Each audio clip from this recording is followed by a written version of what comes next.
মাতলা এসেছে, আমরা একটা সরু ক্যানেল দিয়ে যাবো, মানে ছোট নদী দিয়ে, তার নাম দুর্গা জোয়ানি। তো এই নদীটা দিয়ে এখন আমরা 1 ঘন্টা যাবো, তারপর জঙ্গল সাইডে যাব, সেখান থেকে জঙ্গল সাইড সিন হবে, আপনাদের লাঞ্চ হবে, তারপরে বাঙালি অতিষ্ঠা পড়েটে হুম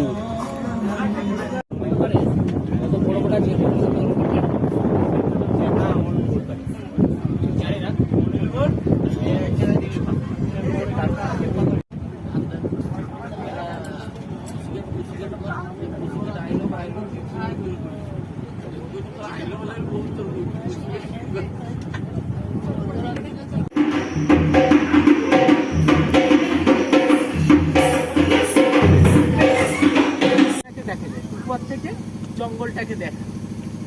আর ওয়াচ টাওয়ারের সামনে একটা করে মিষ্টি জলের পুকুর থাকে, যেখানে বন্য প্রাণীরা জল খেতে আসে। জল খেতে এলে ওদেরকে দেখতে পাওয়া যায়, ঠিক আছে।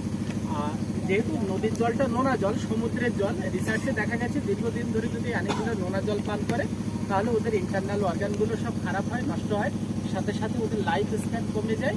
সেই জন্যই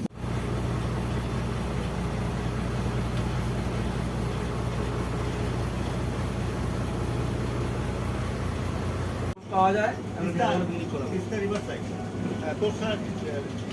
না। মানসাই ব্রিজের ওই দিক থেকে কিন্তু আমাকে বাইকে করে নিয়ে মাথা ভাঙায়।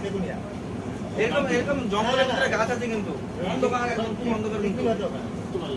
নিচে বলে কয়দিন আগে বলে অজগর সাপ বলে ধরা পড়ছে। ও ঠিক আছে, সবাই তো পালিয়ে আসছে, জঙ্গলের মধ্যে দিয়ে আমরা ঘুরছি। জঙ্গল এখানে বাঘও চলে আসতে পারে, এই জন্য তো নেট ঘেরা, লোহার নেট। সকল লোক দেখতে তো পাবে, ফটো করে ছাড়বে, বলবে মেদিনীপুরের এক মহিলাকে।